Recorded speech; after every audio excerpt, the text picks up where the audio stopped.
पाठ पृथ्वी और हमारा जीवन कक्षा 8 के पाठ 6 को पढ़ते हैं। पाठ का नाम है भारत यातायात एवं व्यापार एवं संचार। भारत यातायात व्यापार एवं संचार मतलब आज हम इसमें पढ़ेंगे कि हमारे भारत में यातायात क्या है, कैसे साधन है, और व्यापार के बारे में एवं संचार के बारे में। तो यातायात शब्द से तो आप परिचित होंगे कि यातायात कहलाता क्या है। जब हम एक स्थान से दूसरे स्थान जाते हैं और जिन साधनों का हम प्रयोग करते हैं उन्हें हम क्या कहते हैं, यातायात के साधन। साधन हमने आपको संसाधन पाठ में भी बताया था कि जो भी चीज़ें हमारे जीवन में काम आती हैं वो संसाधन है, और जो यात्रा करने के काम आते हैं, एक स्थान से दूसरे स्थान जाने में काम आते हैं, उन्हें हम साधन कहते हैं बोलचाल की भाषा में। तो आप समझ गए होंगे कि जो बैलगाड़ी, ट्रैक्टर, साइकिल, रिक्शा, टेम्पो, बस, रेल आदि साधनों का प्रयोग करके हम एक स्थान से जब दूसरे स्थान जाते हैं तो उन्हें हम यातायात के साधन कहते हैं। सीधी सी परिभाषा ये आप समझ सकते हैं कि जिन साधनों द्वारा एक स्थान से दूसरे स्थान तक व्यक्ति या वस्तुओं का आवागमन होता है, मतलब आती जाती हैं, उन्हें हम यातायात के साधन कहते हैं। अब ये यातायात के साधन हम देखते हैं कि एक जगह से दूसरी जगह हम किन मार्गों से जा सकते हैं, कितने प्रकार के मार्ग होते हैं। तो हमारे आपने पढ़े हैं 3 प्रकार के मार्ग होते हैं, स्थल मार्ग, जल मार्ग और वायु मार्ग। तो स्थल मार्ग में, अब स्थल मार्ग के साधन कौन से हैं? जो साधन स्थल यानी जमीन पर चलते हैं वो क्या कहलाते हैं, स्थल मार्ग के साधन। जैसे जमीन पर चलने वाले बस है, ट्रेन है, बस है और ट्रेन भी जमीन पर चलती है, ट्रैक्टर है, साइकिल है, टेम्पो है, ये सब क्या है, स्थल मार्ग के साधन। और जल मार्ग के साधन, जो साधन पानी पर तैरते हैं, पानी में चलते हैं, वो सब साधन क्या कहलाते हैं, जल मार्ग के। जैसे आपकी नाव आ गई, जहाज है, स्टीमर है, ये सब क्या है, जल मार्ग के साधन। और तीसरा है आपका वायु मार्ग। वायु मार्ग के साधन है आपके जो साधन हवा में उड़ते हैं, वो सब क्या है, वायु मार्ग के साधन। जैसे हवाई जहाज, हेलीकॉप्टर, ये सब हो गए।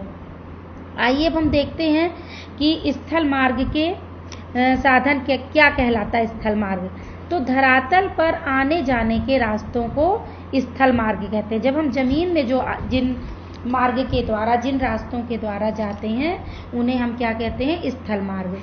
तो स्थल मार्ग सड़क और रेल मार्ग दोनों से मिलकर बनते हैं। अब सड़क मार्ग भी आता है इसमें और रेल मार्ग, क्योंकि रेलें भी तो जमीन में ही बनती हैं। तो इस तरह से हमने अब इन नागरिकों की सुविधा के लिए सरकार द्वारा सड़कों के विकास पर जोर दिया गया है। इसके लिए सड़कों को कई वर्गों में बांटा गया है। राष्ट्रीय राजमार्ग, एक्सप्रेस वे बनाए गए हैं, राज्य राजमार्ग बनाए गए हैं, प्रमुख जिला सड़कें बनाई गई हैं, अन्य जिला सड़कें और ग्रामीण सड़कें भी बनाई गई हैं। मतलब एक राज्य को दूसरे राज्य से जोड़ने वाले मार्ग, जिला से गांव को जोड़ने वाले मार्ग, इस तरह से सड़कों को कई तरह क्षेत्र में करके हमने सड़क मार्ग का विस्तार और सुधार किया है। इस तरह से हम देखते हैं कि जो हमारी धरातली बनावट है उसके कारण आप सोचिए कि सब जगह सड़क का निर्माण अच्छे से हो जाए, तो ऐसा संभव नहीं है। आप जानते हैं कि उत्तर के मैदानी भाग में तो यहाँ सड़क अच्छे से बन जाती है, दक्षिण भागों में, लेकिन राजस्थान है, असम है और जम्मू कश्मीर जैसे राज्य हैं, यहाँ पर क्या होता है कि सड़कें बनाना थोड़ा सा कठिन है। आप देखिए, यहाँ पर देखिए आप, शेर शाह सूरी ने कोलकाता से लेकर पेशावर तक शाही राजमार्ग का निर्माण कराया था। जब शेर शाह सूरी का शासनकाल था तो उसने ये देखिए कोलकाता से लेकर पेशावर तक शाही राजमार्ग बनाया था।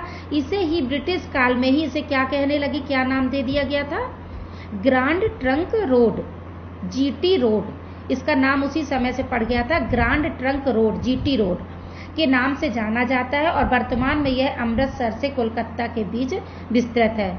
और हमारा प्रयागराज जो हम जिले में रहते हैं वो भी जीटी रोड पे आता है, जीटी रोड के अंतर्गत। इस तरह से हमने देखा कि 3 मार्ग हैं। भारत के प्रमुख सड़क मार्ग 3 तीन भागों में बांटा गया उनको। पहला है राष्ट्रीय राजमार्ग, इसको कहते हैं NH1 नेशनल हाईवे 1, जो कहाँ से है आपको ये जानना चाहिए कि नेशनल हाईवे 1 कहाँ से कहाँ तक है। दिल्ली से अमृतसर का जो मार्ग है वो नेशनल हाईवे 1 में आता है, ठीक है, NH1 में आता है। दूसरा है राष्ट्रीय राजमार्ग, तो राष्ट्रीय राजमार्ग 2 वो कहाँ से कहाँ तक है, ये आपको ध्यान करना पड़ेगा कि नेशनल हाईवे 2 कहाँ से कहाँ तक है, दिल्ली से कोलकाता, ठीक। और तीसरा है राष्ट्रीय राजमार्ग 7 वाराणसी से कन्याकुमारी। और ये जो राष्ट्रीय राजमार्ग 7 है ये भारत का जो सबसे लंबा राष्ट्रीय मार्ग है, सबसे बड़ा राष्ट्रीय मार्ग जो है वो वाराणसी से लेकर कन्याकुमारी पूरा उत्तर से लेकर के दक्षिण तक है। तो ये सबसे बड़ा लंबा राजमार्ग आपको याद रखना होगा। अभी आपको पता है कि जब मैं चैप्टर समझा देती हूँ उसके बाद एक क्विज तैयार करते हैं इसी से बहुविकल्पीय प्रश्नों का, वो आपको देना पड़ता है टेस्ट। तो इस तरह से छोटे छोटे प्रश्न उसी में से पूछे जाएंगे। तो आपको पता चल गया कि राष्ट्रीय राजमार्ग 7 ही भारत का सबसे बड़ा राष्ट्रीय राजमार्ग है। अब आप यहाँ पर इस चीज से भी प्रश्न आता है, स्वर्णिम चतुर्भुज महामार्ग क्या है। यह देश के 4 महानगरों को जोड़ता है, दिल्ली को, मुंबई को, कोलकाता को और चेन्नई को। ये हमारे भारत देश के चारों कोनों में दिल्ली, मुंबई, कोलकाता और चेन्नई चारों बड़े बड़े महानगर हैं। इनको जोड़ते हुए लगभग 5,846 किलोमीटर लंबा सड़क मार्ग बनाया जा रहा है। तो आपसे प्रश्न पूछा जा सकता है कि जो स्वर्णिम चतुर्भुज महामार्ग है उसमें कौन से 4 मतलब राज्य जुड़े हैं, या दिल्ली, मुंबई, कोलकाता, चेन्नई को कौन सा महामार्ग जोड़ता है। तो कौन सा महामार्ग जोड़ता है, स्वर्णिम चतुर्भुज महामार्ग। इसी तरह से आप देखिए कि उत्तर दक्षिण एवं पूर्व पश्चिम का गलियारा किसे कहते हैं, उत्तर दक्षिण का गलियारा और पूर्व पश्चिम का गलियारा। तो उत्तर दक्षिण गलियारा जम्मू और कश्मीर के श्रीनगर में से तमिलनाडु के कन्याकुमारी तक विस्तृत है, लंबा सड़क मार्ग है। और पूर्व पश्चिम गलियारा असम के सिलचर से गुजरात के पोरबंदर तक 3,640 किलोमीटर लंबा सड़क मार्ग बनाया गया है। तो आपको ये ध्यान रखना है। अब हम आते हैं रेल मार्ग पर। रेल मार्ग क्या है, रेल मार्ग से आप सभी परिचित ही हैं। तो रेल मार्ग देखिए, भारत में रेल मार्ग वस्तुओं और यात्रियों के परिवहन का मुख्य साधन है। क्यों? क्योंकि रेल मार्ग के द्वारा, ये देखिए इस दृष्टि से भारतीय रेल मार्ग विश्व का दूसरा स्थान है भारतीय रेल मार्ग का, क्योंकि रेल से हम एक साथ में बहुत सारा सामान और बहुत सारे यात्री इसमें से यात्रा कर लेते हैं। रेलों के विकास से कम समय में अधिक यात्रियों का आना जाना और माल ढुलाई संभव हो गया है, ठीक है। डीजल और बिजली के इंजनों के प्रयोग से रेलगाड़ियों की गति को और तेज हो गई है। इस समय भारत में तेज गति से बहुत सारी रेलगाड़ियां चलती हैं, जैसे शताब्दी व राजधानी एक्सप्रेस सबसे तेज गाड़ियां चलती हैं। अब आपको ये भी जानना है कि भारत में पहली रेलगाड़ी कब चली थी। तो भारत में पहली रेलगाड़ी सन 1853 में मुंबई से ठाणे के बीच में चली थी, जो कि 34 किलोमीटर लंबे मार्ग पर चलाई गई है। तो आपको याद रखना है कि सन कैसे याद रखेंगे, 1853। देखिए 1800 में चली, याद कर लीजिए, और 5 और 3 जोड़ के 8 बनता है, तो याद करिए 553। तो 1853 में कहाँ से कहाँ तक चली थी, मुंबई से ठाणे के बीच में। मैदानी भागों में रेल मार्ग बनाना आसान होता है, जबकि पहाड़ी क्षेत्रों में कठिन। पहाड़ी क्षेत्रों में क्यों कठिन होता है, क्योंकि पहाड़ों में जो घाटियां होती हैं, पहाड़ होते हैं, वहां से रेल मार्ग बनाना, सुरंगें बनानी पड़ती हैं, इसलिए पहाड़ों में रेल मार्ग बनाना कठिन है। सुरंगें देखिए लिखा है, सुरंगें बनाकर रेल मार्ग बनाने पड़ते हैं, जिसमें अधिक धन खर्च होता है। और भारत के दक्षिणी भाग के पठारी होने के कारण यहाँ के रेल मार्ग टेढ़े मेढ़े हैं, क्योंकि पठार है बीच बीच में, तो फिर इधर से घुमा करके उसको ले जा करके ट्रेन के मार्ग बनाए गए हैं। तो भारत के पश्चिमी घाट पर आपको जानना जरूरी है कि भोर घाट, पाल घाट और थाल घाट आदि दर्रों के सहारे रेल मार्ग बनाए गए हैं। मतलब पश्चिमी तट पर जो घाट हैं, आपको पता है पश्चिमी घाट हमारा, हमने आपको जो विज्ञान भौतिक फिजिकल मैप में बताया था, तो भारत के पश्चिमी घाट पर भोर घाट, पाल घाट और थाल घाट, ये घाट हैं। इनके जो दर्रे हैं, जो इनके जहाँ जहाँ से दर्र मतलब फूट गए हैं, उन जगहों को हम लोग तोड़ फोड़ के वहाँ से रेल मार्ग, उन दर्रों के सहारे ही रेल मार्ग बनाए गए हैं। कोलकाता, दिल्ली, बेंगलोर और मुंबई महानगरों में यातायात की सुविधा के लिए जमीन के अंदर भी रेल मार्ग बनाए गए हैं। इन्हें क्या कहते हैं हम? इन्हें मेट्रो रेल मार्ग कहा जाता है। जमीन के अंदर ट्रेनें चलती हैं, जिससे भी कहीं ट्रैफिक जाम और इस सब से नहीं फंसती और समय से बहुत निश्चित समय पे चलती हैं और निश्चित समय पे ही पहुंचती हैं। इनको हम मेट्रो रेल मार्ग कहते हैं। अपने प्रदेश में भी लखनऊ सहित भारत के अन्य महानगरों में भी अभी मेट्रो रेल मार्ग बनाए जा रहे हैं, मेट्रो स्टेशन बनाए जा रहे हैं। तो इस तरह से हमने देखा कि आप ये भी देख लीजिए कि भारत की सब बड़ी नवीनतम रेल मार्ग परियोजना कोंकण रेलवे है। ठीक है, इसको आपको ध्यान करना पड़ेगा। अब हम आते हैं जल मार्ग में। तो आपका जल मार्ग क्या कहलाता है? यह तो आप जानते ही हैं कि नाव, स्टीमर, पानी का जहाज आदि जहाँ चलते हैं उसे हम क्या कहते हैं? जल मार्ग। तो जल मार्ग सबसे सस्ता साधन है। यातायात का जो साधन है सबसे सस्ता है जल मार्ग, और सबसे महंगा कौन सा होगा? सबसे महंगा है वायु मार्ग, है ना। तो सबसे सस्ता साधन है जल मार्ग। और जल मार्ग को कितने भागों में बांटा गया है? आंतरिक जल मार्ग और समुद्री जल मार्ग। आंतरिक जल मार्ग क्या है? नदियों व नहरों में नाव, स्टीमर द्वारा यात्रा करने वाले यात्रा करने और माल आने जाने को आंतरिक जल मार्ग कहते हैं। जब हम नदियों से, नाव से, स्टीमर से जाते हैं एक स्थान से दूसरे स्थान, नदी या नहरों में, तो उसे हम आंतरिक जल मार्ग कहते हैं। भारत में जल मार्गों का प्रयोग बहुत पहले से होता है। हम नाव का सहारा, जो आप रामायण देख रहे हैं तब भी लोग नाव से इस पार उस पार जाते थे। तो आंतरिक जल मार्ग का बहुत पहले से मतलब इसका साधन का प्रयोग हो रहा है। अब हम देखते हैं कि बाहरी मतलब समुद्री जल मार्ग क्या होता है। तो समुद्री जल मार्ग जो है वो ये है कि समुद्र के रास्ते से यात्रा करने व माल आने जाने को समुद्री जल मार्ग परिवहन कहते हैं। जब हम समुद्र के रास्ते से एक जगह से दूसरे जगह जाते हैं, माल को ले जाते हैं, तो उसे क्या कहते हैं? समुद्री जल मार्ग।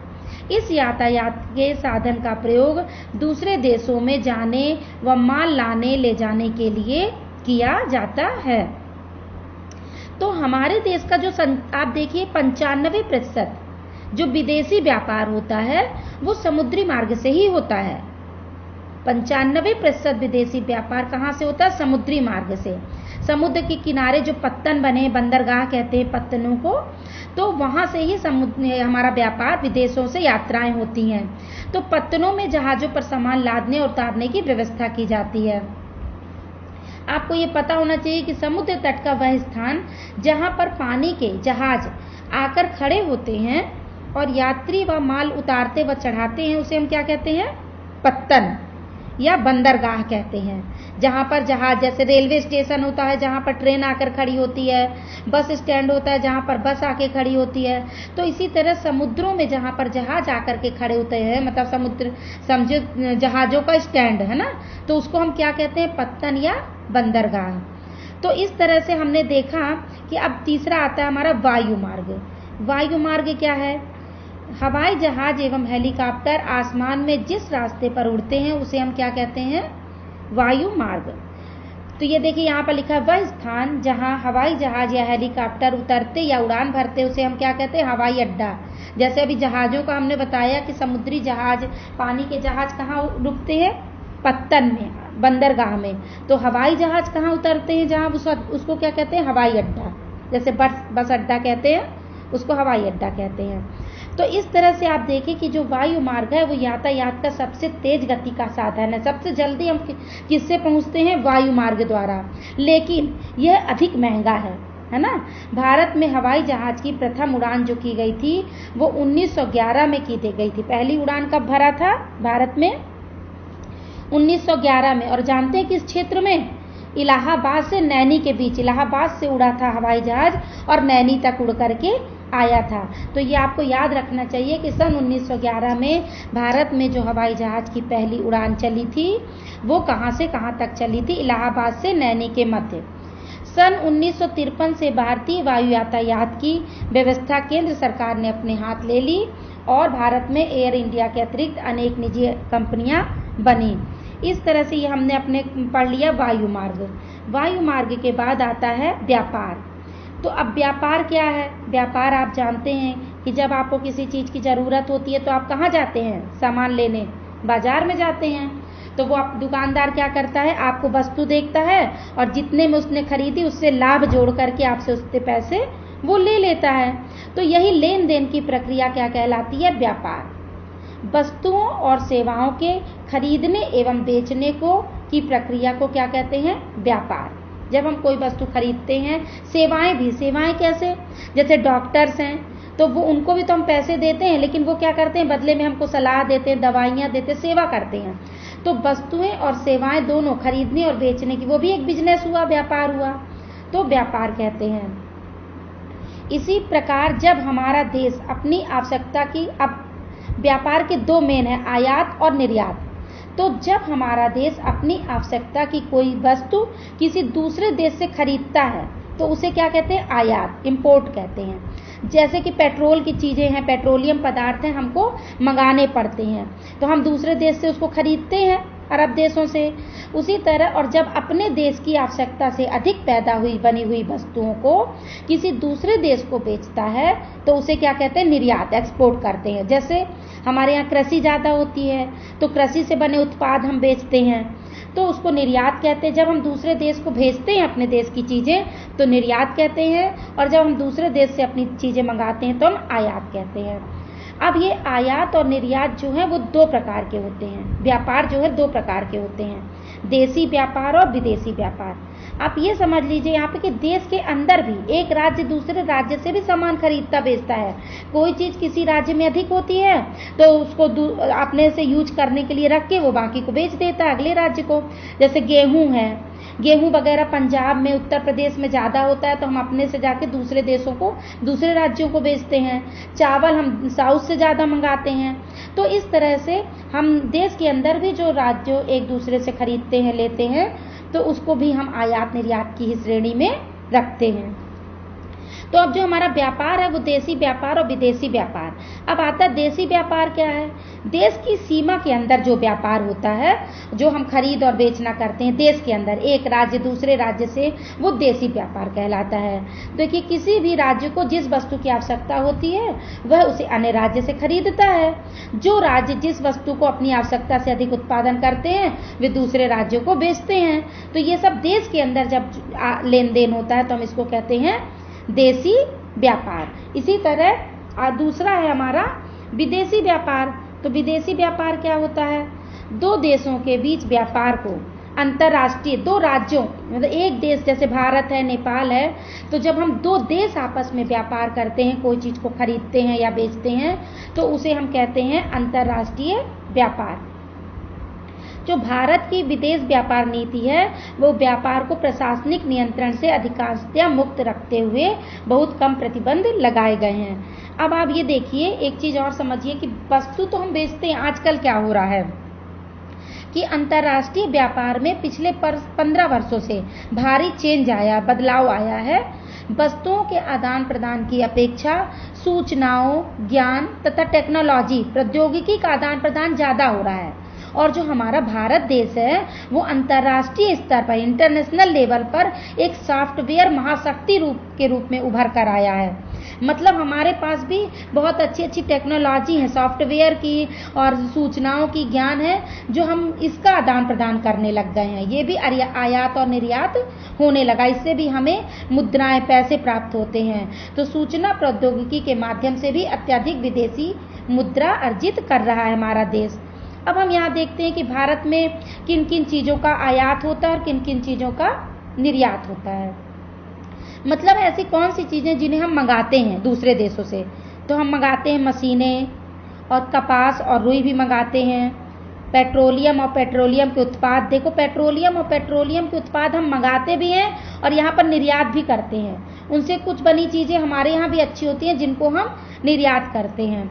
मोती एवं बहुमूल्य रत्न हम आयात करते हैं।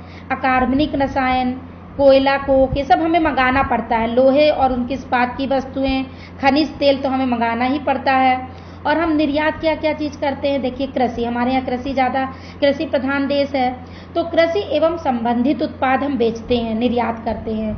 अयस्क एवं खनिज, रत्न एवं आभूषण, रसायन संबंधित उत्पाद, इंजीनियरिंग संबंधित सामान, पेट्रोलियम एवं पेट्रोलियम उत्पाद, वस्त्र तथा तैयार कपड़े, हस्तकला, हमारे यहाँ जो हस्तशिल्प है वो उसकी वस्तुएं ज़्यादा निर्यात होती हैं विदेशों में, उनकी बहुत डिमांड होती है और हमारे यहाँ एक से एक कारीगर हैं जो अच्छी अच्छी वस्तुएं बनाते हैं। इलेक्ट्रॉनिक वस्तुएं, इस तरह से हमने देखा कि अब हम देखते हैं संचार, है ना। ये तो हमने पढ़ा व्यापार के बारे में कि व्यापार, आयात, निर्यात। अब हम पढ़ते हैं संचार। तो आपको ये आपने पढ़ा होगा कि जब आप किसी दोस्त या रिश्तेदार के घर जाते हैं, बुलाते हैं, तो कैसे आप अपनी सूचना देते हैं, फ़ोन के माध्यम से, तार के माध्यम से, चिट्ठी के माध्यम से। तो ये हुआ क्या, संचार कहलाता क्या है। संचार वो चीज़ है जब हम किसी भी बिना उसके पास गए, उस व्यक्ति के बिना पास में बिना गए अपने विचारों का आदान प्रदान करने के लिए जिन साधनों का हम प्रयोग करते हैं उन्हें क्या कहते हैं, संचार के साधन, है ना।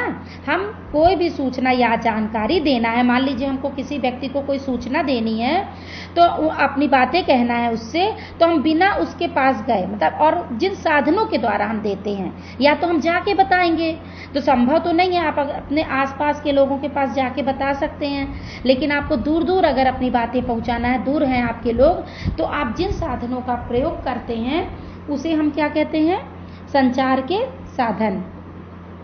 तो भारत में सबसे पुरानी जो संचार का वो माध्यम है वो डाक प्रणाली है, जिसकी शुरुआत कब हुई थी, 1768 में हुई थी। अब आप देखिए कि ये जो किताबें हैं, ये तार है, पार्सल है, ये सब क्या है, संचार के साधन है। टेलीफोन, मोबाइल फ़ोन, है ना, इन सब, रेडियो है, टेलीविज़न है, इन सब से हमें क्या प्राप्त होता है, जानकारियाँ प्राप्त होती हैं हम, और मनोरंजन होता है, सीरियल देखते हैं, है ना, वीडियो कॉन्फ्रेंसिंग कर लेते हैं जिससे हम दूर बैठे व्यक्ति से ऐसे बात करते हैं जैसे कि वो मेरे सामने बैठा, हमको दिखाई देता है, वीडियो कॉल करते हैं। आप सब भी इसका प्रयोग करते हैं। अब हम पढ़ते हैं ऑप्टिकल फाइबर। ऑप्टिक फाइबर आपके बालों जितने महीन खोखले तार होते हैं।